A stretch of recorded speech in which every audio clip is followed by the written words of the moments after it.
Hi అండి, నమస్తే. Welcome to Suhasini's kitchen. Shravana మాసం అంటేనే పూజలు, అలాగే శుభకార్యాలు, వ్రతాలు జరుగుతూ ఉంటాయి కదా అండి. వాటి కోసం మనం సింపుల్గా స్వీట్ చేసుకోవాలి అనుకున్నా, లేదా పూజల్లో ఇంటికి వచ్చిన అతిథుల కోసం స్వీట్ చేసి పెట్టాలి అన్నా, ఇవి చాలా చాలా తక్కువ సమయంలో తయారు చేసేసుకోవచ్చు. మరి మీరు ఒకసారి చూసి నచ్చితే లైక్ చేయండి, ఛానల్ని సబ్స్క్రైబ్ చేసుకోండి. మనం దేవునికి నైవేద్యంగా కూడా క్విక్గా ప్రిపేర్ చేసుకోవాలంటే ఈ రెసిపీ బెస్ట్ అని చెప్తాను. సింపుల్గా చేసుకున్నా సరే చాలా చాలా రుచిగా ఉంటుందండి. ఇంటికి ఎవరైనా అసలు వస్తున్నా సరే ఈ స్వీట్ని చేసి పెట్టచ్చు. మరి ఇంకెందుకు ఆలస్యం, ఈ రైస్ స్వీట్ని ఎలా చేయాలో చూసేద్దామా. దీనికోసం ప్రెషర్ కుక్కర్లోకి 1 కప్పు బియ్యం వేసేసుకుని, పావు కప్పు దాకా పెసరపప్పును వేసేసి ఈ రెండింటిని 2 నుంచి 3 సార్లు శుభ్రంగా కడగాలి. తర్వాత ఆ వాటర్ని వంపేసేసుకుని 3 సార్లు శుభ్రంగా కడిగాక ఇప్పుడు ఇందులోకి ఏ కప్పుతో అయితే బియ్యం తీసుకున్నామో అదే కప్పుతో 3 కప్పుల నీళ్ళని వేసేసుకోవాలి. తర్వాత మూత పెట్టి మంటని మీడియం ఫ్లేమ్లో పెట్టుకుని 3 విజిల్స్ వచ్చేదాకా ఉడికించాలి. 3 విజిల్స్ వచ్చి ఆవిరి మొత్తం పోయాక చూపిస్తున్నా చూడండి, ఈ రైస్ అనేది మనకి పర్ఫెక్ట్గా కుక్ అయింది. చాలా అంటే చాలా సాఫ్ట్గా రైస్ అనేది తయారైపోయింది. కాకపోతే ఇందులో మనకి వాటర్ లేదు కదా.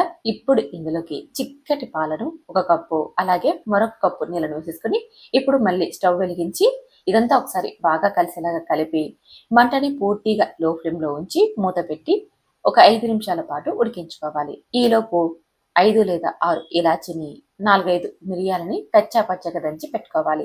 ఈ స్వీట్లోకి 4 మిరియాలు అలాగే ఇలాచిని వేసుకున్నామంటే ఆ ఫ్లేవర్ చాలా చాలా బాగుంటుంది. ఒకసారి వేసి చూడండి. ఇలా దంచిన మిశ్రమాన్ని పక్కన ఉంచుకోండి. ఇప్పుడు చూడండి, 5 నిమిషాలకి రైస్ అంతా మళ్ళీ మనకి బాగా ఉడుకుతుంది కదా. మనం పాలను వేసాం కదండి, రైస్ అనేది చాలా చాలా మంచి స్మెల్తో ఉంటుంది.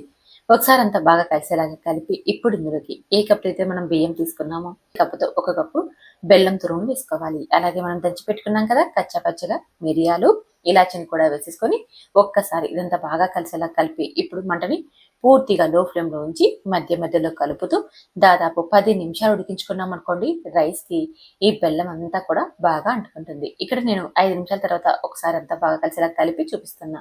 5 నిమిషాల తర్వాత ఒకసారి అంతా బాగా కలిపి మళ్ళీ మూత పెట్టి మళ్ళీ ఒక 5 నిమిషాలు ఉడికించుకోవాలి. మొత్తంగా 10 నిమిషాలు ఉడికించాక చూపిస్తున్నా చూడండి, మనకి స్వీట్ రైస్ అయితే ఆల్మోస్ట్ రెడీ అయిపోయింది. చూసారు కదా. ఇలా మనం మధ్య మధ్యలో కలిపేటప్పుడు అడుగు చివరి దాకా కలపాలి. బెల్లం అన్నాం కదండి, త్వరగా అడుగు అంటేస్తుంది అనమాట. చూసారా ఎంత పర్ఫెక్ట్గా రైస్ తయారైపోయిందో. టెక్చర్ కూడా పర్ఫెక్ట్గా ఉంది. అందుకే నేను చెప్పిన కొలతల్లో వాటర్ని పాలను వేసేసుకోండి. ఇప్పుడు ఆ మిశ్రమాన్ని స్టవ్ మీద నుంచి దించి జీడిపప్పు అలాగే ద్రాక్షని కొద్దిగా నెయ్యి వేసి బాగా వేయించి మనం ప్రిపేర్ చేసి పెట్టుకున్న స్వీట్ రైస్లోకి వేసేసుకొని కలిపి సర్వ్ చేసేసుకోవడమే. దేవునికి నైవేద్యంగా పెట్టాలి అన్నా, లేదా మన స్వీట్ తినాలి అనిపించినప్పుడు క్విక్గా చేసుకోవాలన్నా ఈ స్వీట్ చాలా చాలా బాగుంటుందండి. చూసారు కదా బెల్లం పరమాన్నం ఎలా తయారు చేసేసుకోవాలో. మరి మీరు ఒక్కసారి ట్రై చేయండి. ట్రై చేశాక మీకు టేస్ట్ ఎలా వచ్చిందో కామెంట్ చేయండి. అలాగే ఛానల్ని సబ్స్క్రైబ్ చేసుకోవడం అస్సలు మర్చిపోకండి. ఇప్పుడు మరొక రెసిపీని చూసేద్దాం. దీనికోసం స్టవ్ మీద ప్యాన్ పెట్టుకొని అందులోకి 1 కప్పు పెసరపప్పును వేసుకోవాలి. 1/2 కప్పు సగ్గుబియ్యం వేసి లో ఫ్లేమ్లో మంచి వాసన వచ్చేంత వరకు వేయించాలి. నాకైతే 10 నిమిషాలు టైం పట్టిందండి ఇవి మంచిగా వేగడానికి. మంటను లో ఫ్లేమ్లో పెట్టుకొని ఇలా వేయించుకోవాలి. వేయించిన వీటిని మనం ఏ బౌల్లో అయితే ఈ పాయసాన్ని తయారు చేసుకుంటున్నామో అదే బౌల్లోకి వేసుకోవాలి. ఈ గిన్నె అనేది కాస్త మందంగా ఉందనుకోండి, పాయసం చేసుకునేటప్పుడు మనకి అడుగంటకుండా ఉంటుంది. పెసరపప్పును అలాగే సగ్గుబియ్యాన్ని 3-4 సార్లు శుభ్రంగా కడిగాక ఇప్పుడు ఇందులోకి ఏ కప్పు అయితే పెసరపప్పు తీసుకున్నామో అదే కప్పుతో 6 కప్పుల నీళ్ళని వేసేసుకోవాలి. తర్వాత స్టవ్ మీద ఉంచి మంటని లో ఫ్లేమ్లోకి మీడియం ఫ్లేమ్లోకి అడ్జస్ట్ చేసుకుంటూ పప్పును మెత్తగా ఇంతవరకు ఉడికించుకోవాలి. ఇలా ఉడుకుతున్నప్పుడు మధ్య మధ్యలో కలుపుతూ అలాగే పైన నురగ వచ్చింది కదా, ఈ నురగను తీసేసుకుంటూ మనం ఉడికించుకోవాలి. పప్పు ఉడికేలోపు మరొక పక్కన ఒక గిన్నె తీసుకొని అందులోకి 2 కప్పుల బెల్లం తురుము తీసుకొని 1 కప్పు నీళ్ళని వేసి ఈ బెల్లాన్ని కలుపుతూ ఉడికించుకోవాలి. బెల్లం పాకక్కర్లేదండి, మనకు బాగా కరిగి ఉడికితే చాలు. 6 కప్పుల నీళ్లు మనం పెసరపప్పులోకి వేసాం, 1 కప్పు నీళ్లు బెల్లం తురుములోకి వేసేసాం. ఇలా బెల్లాన్ని అంతా చూడండి ఈ విధంగా కరిగించి పక్కన ఉంచేసేసుకోండి. ఈలోపు చూడండి పప్పు చక్కగా ఉడికిపోయింది. ఇలా పప్పును మీరు కావాలంటే ఇలా బౌల్లో ఉడికించుకోవచ్చు. లేదనుకోండి ప్రెషర్ కుక్కర్లోకి వేసి 2 విజిల్స్ పెట్టారంటే మనకి పప్పు చక్కగా ఉడికిపోతుంది. మీకు టైం సేవ్ అవ్వాలి అనుకుంటే ప్రెషర్ కుక్కర్లో 2 విజిల్స్ పెట్టండి, తొందరగా ఉడికిపోతుంది. చూడండి పప్పు మెత్తగా ఉడికిపోయింది. అలాగే సగ్గు బియ్యం కూడా ట్రాన్స్పరెంట్గా అయిపోయాయి కదా. సో ఇప్పుడు మనకి మెత్తగా ఉడికిపోయింది. కాస్త గరిటతో మెత్తగా చేయండి. ఇలా మెత్తగా చేయడం వల్ల పాయసం అనేది చిక్కగా రుచిగా వస్తుంది. ఇప్పుడు ఇందులోకి మనం బెల్లాన్ని కరిగించి పెట్టుకున్నాం కదా, ఆ బెల్లం సిరప్ ని ఇందులోకి స్టెయినర్ సహాయంతో ఉడగట్టుకోవాలి. అలా ఉడగట్టడం వల్ల చెత్త కానీ ఇసుక కానీ ఏమైనా ఉంటే స్టెయినర్ లో ఉండిపోతుంది. ఇలా ఉడగట్టేసేసి ఇదంతా కలుపుతూ మరొక 5 నిమిషాలు ఉడికించాలి. అప్పుడు బెల్లం మరి కాస్త ఉడికి లైట్ తీగపాకంలాగా వచ్చి పాయసం అనేది చాలా చాలా రుచిగా ఉంటుందండి. చూడండి, మనకి ఇలా 5 నిమిషాలు ఉడికించుకున్నాక అప్పుడే రంగు కూడా మారింది కదా. ఇప్పుడు స్టవ్ మీద నుంచి దించేసేసి మరొక 5 నిమిషాలు పక్కన ఉంచుకున్నామంటే ఇది చల్లబడిపోతుంది. చూడండి, మీగడ కూడా వచ్చింది కదా, అంటే ఇది మనకి పూర్తిగా చల్లబడింది.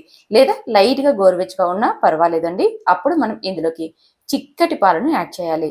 ఇలా వేడిగా ఉన్నప్పుడు, అంటే బెల్లం వేసాక వేడిగా ఉన్నప్పుడే పాలు పోసామంటే విరిగిపోతుంది. అందుకని ఇది గోరువెచ్చగా అయినప్పుడు ఇందులోకి పాలను వేసేసుకోవాలి. 3 కప్పుల పాలను నేను చిక్కని పాలు మరిగించి వేశానండి. మీరు కావాలంటే సగం నీళ్లు సగం పాలైనా తీసేసుకోవచ్చు. లేదా నేను వేసినట్టుగా 3 కప్పుల పాలు 7 కప్పుల నీళ్లు తీసుకున్నా సరిపోతుంది. మీ రుచికి తగ్గట్టుగా వేసేసుకోండి. తర్వాత మన దగ్గర ఉన్న డ్రై ఫ్రూట్స్ అన్ని వేయండి. అలాగే కొబ్బరి ముక్కలను కూడా వేసేసుకొని కొద్దిగా నెయ్యి వేసి వీటన్నిటిని మంచిగా వేయించేసేసుకొని ఇందులోకి వేసుకోవాలి. అలాగే కచ్చాపచ్చగా దంచిన 5-6 ఇలాచీని కూడా ఇందులోకి వేసేసుకోవాలి. ఇలా వేసేసి ఇదంతా కలిపి సర్వ్ చేసేసుకోవడమే. వేడిగా తిన్నా లేదా చల్లబడ్డాక తిన్నా సరే చాలా చాలా రుచిగా ఉంటుంది. పండగ టైంలో నైవేద్యం కోసమైనా, ఎండాకాలంలో బాడీకి చలవ కోసమైనా, లేదా టేస్టీగా స్వీట్ ఏదైనా తినాలనుకున్నా క్విక్ గా ఈజీగా తయారు చేసేసుకోవచ్చు. చాలా చాలా రుచిగా ఉంటుంది. మరి ట్రై చేయండి. ట్రై చేసి మీకు ఎలా వచ్చిందో కామెంట్ చేయండి. ఇక మూడవది చాలా చాలా టేస్టీగా ఉంటుందండి. క్విక్ గా కూడా ప్రిపేర్ చేసేసుకోవచ్చు. మిగతా పాయసాల్లాగా కాకుండా ఇది రుచి కూడా చాలా బాగుంటుంది. కేవలం 15 నుంచి 20 నిమిషాల్లోనే దీన్ని ఈజీగా ప్రిపేర్ చేసేసుకోవచ్చు. ఇంటికి చుట్టాలు వచ్చినప్పుడు లేదా స్వీట్ తినాలనుకున్నప్పుడు అప్పటికప్పుడు చేసుకోగలిగే ఈ రెసిపీని ఎలా చేయాలో చూసేద్దామా. దీనికోసం ముందుగా సగ్గుబియ్యాన్ని అయితే నానబెట్టుకోవాలి. అన్నీ కూడా మీకు కొలతల్లో చూపిస్తానండి. ఇవి 1 కప్పు సగ్గుబియ్యం అనమాట. ఇలా ఒక 30 నిమిషాలు నానబెట్టుకున్నామంటే సగ్గుబియ్యం చక్కగా నానిపోతాయి. కడిగి నానబెట్టండి.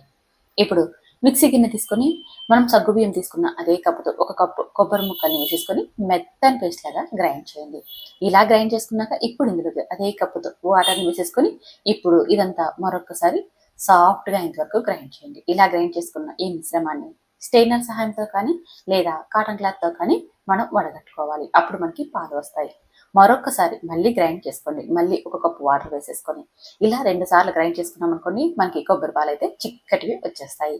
ఇలా 2 సార్లు గ్రైండ్ చేసేసుకుని ఈ పిప్పిని కావాలంటే కర్రీస్లకు వాడుకోవచ్చు లేదా పడేయచ్చు. ఇలా తీసుకున్న ఈ కొబ్బరి పాలను పక్కన చేసేసుకోండి. ఇప్పుడు స్టవ్ మీద కడాయి పెట్టుకొని ఇందులోకి ఆవు పాలను కానీ లేదా గేదె పాలను కానీ 1 కప్పు వేయండి. అలాగే 1 కప్పు నీళ్లు వేసుకోండి. మీకు ఈ ఆవు పాలు కానీ గేదె పాలు కానీ వద్దు అనుకుంటే 2 కప్పుల నీళ్ళని వేసేసుకొని ఇవి బాగా మరిగించుకోవాలి. అలా మరుగుతున్నప్పుడు ఇందులోకి సగ్గుబియ్యం వేసేసుకొని మధ్య మధ్యలో కలుపుతూ సగ్గుబియ్యాన్ని బాగా చక్కగా ఉడికించుకోవాలి. నేనైతే ఇక్కడ పాలను వాడుతున్నాను. మీరు కావాలంటే ఈ ప్లేస్లో వాటర్తో అయినా ఈ సగ్గుబియ్యాన్ని ఉడికించేసుకోవచ్చు. చూడండి, సగ్గుబియ్యం బాగా ఉడికిపోయాయి కదా. మనకు సగ్గుబియ్యం కూడా ట్రాన్స్పరెంట్ గా అయిపోయాయి. ఇలా అయిపోయాయంటే సగ్గుబియ్యం చక్కగా ఉడికిపోయినట్టు. ఇప్పుడు ఇందులోకి మంటను పూర్తిగా లో ఫ్లేమ్ లోకి టర్న్ చేసేసుకొని మనం తీసి పెట్టుకున్నాం కదా ఆ కొబ్బరి పాలను ఇందులోకి వేసేసుకోవాలి. ఇలా వేసేసి ఇదంతా బాగా కలిసేలాగా కలుపుతూ పాలు ఒక పొంగు వచ్చేదాకా చూడండి, అక్కడక్కడ బబుల్స్ వస్తున్నాయి కదా, ఇలా వస్తే సరిపోతుంది. మనం కొబ్బరి పాలు వేసాక ఎక్కువసేపు ఉడికించకూడదు. ఎక్కువసేపు ఉడికించామంటే ఆ కోకోనట్ ఫ్లేవర్ అస్సలు తెలియదు. ఇలా బబుల్స్ వచ్చేదాకా ఉడికించుకుంటే సరిపోతుంది. ఇప్పుడు స్టవ్ మీద నుంచి దించేసేసి ఇదంతా ఒక బౌల్లోకి వేయండి. లేదా అలాగే అయినా చల్లారనివ్వండి. కాస్త గోరువెచ్చగా అయ్యేంత వరకు పక్కన ఉంచుకున్నామంటే సరిపోతుంది. ఇప్పుడు స్టవ్ మీద మరొక గిన్నె పెట్టుకొని అందులోకి 1/4 కప్పు దాకా బెల్లం తురుము, అలాగే 1/4 కప్పు చక్కెరని వేయండి. అందులోకి మరొక 1/4 కప్పు నీళ్ళని వేసేసుకొని ఇదంతా మంటను మీడియం ఫ్లేమ్ లో పెట్టి కరిగించండి. ఇలా కరుగుతున్నప్పుడే ఇందులోకి ఒక 5-6 ఇలాచీని దంచి వేసేసుకోండి. ఈ బెల్లాన్ని బాగా కరిగించేసేసుకోవాలి. చూడండి, ఇలా కరిగించుకున్న ఈ బెల్లాన్ని స్టవ్ మీద నుంచి దించి మనం ముందుగానే చేసి పెట్టుకున్న ఈ కొబ్బరి పాల పాయసంలోకి వడగట్టుకోవాలి. ఇలా కొద్దిగా పాయసం చల్లారాక బెల్లం వేసేసుకున్నామంటే పాలు విరిగిపోకుండా ఉంటాయి. అలాగే డ్రై ఫ్రూట్స్ ని మీ దగ్గర ఏవి అవైలబుల్గా ఉంటే వాటిని నెయ్యిలో వేయించి ఇలా పైన వేసేసుకొని కలిపి సర్వ్ చేసేసుకోండి. చూసారా, ఎంత ఈజీగా తయారు చేసేసుకోవచ్చు. రుచి మాత్రం నిజం చెప్పాలంటే అమృతం అండి. అమృతం అంటే మనం వినడమే కానీ ఎప్పుడు తినలేదు కదా. ఒక్కసారి ఇలా ట్రై చేసి టేస్ట్ చేయండి, ఖచ్చితంగా మీరు అమృతాన్ని టేస్ట్ చేస్తారు. అంత బాగుంటుంది. మరి మీరు ట్రై చేస్తారు కదా. ఇది అన్ని పాయసాల్లో కంటే కూడా చాలా చాలా హెల్దీ పాయసం అండి. మరి ట్రై చేసి టేస్ట్ చేసి ఎలా వచ్చిందో కామెంట్ చేయండి. చూసారు కదా, 3 రకాల స్వీట్లని ఎంత సింపుల్గా తయారు చేసేసుకోవచ్చో. రుచి అద్భుతంగా ఉంటాయండి. మరి లేట్ చేయకుండా మీరు ఒకసారి ట్రై చేసి ఎలా కుదిరాయో కామెంట్ చేయండి. Thank you for watching.